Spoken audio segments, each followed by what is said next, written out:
Monsieur le Président, mes chers collègues, vous nous proposez ici une feuille de route pour la construction durable en Nouvelle-Aquitaine.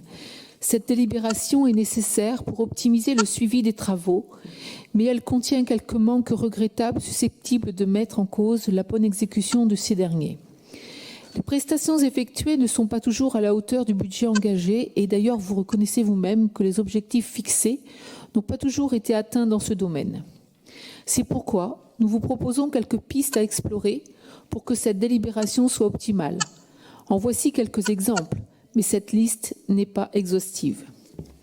En premier lieu, les appels d'offres publics sont souvent remportés par des grosses structures, car elles seules ont les moyens humains pour monter des dossiers administratifs, ce qui est moins le cas pour les petites structures.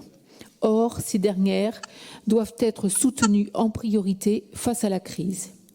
Il convient aussi de soutenir les PME françaises en limitant la sous-traitance à des entreprises étrangères via des clauses de sécurité liées à la lecture et à la compréhension du français au niveau des chantiers. Cela permettrait de protéger les entreprises et les emplois français. Il est impératif que la prise en compte des objectifs de Néoterra inscrites dans cette délibération ne serve pas de prétexte à un matraquage fiscal des contribuables. Bien sûr, il faut prendre en compte le cadre environnemental lors de la réalisation des travaux, mais de manière concertée et sans tomber dans l'écologie punitive.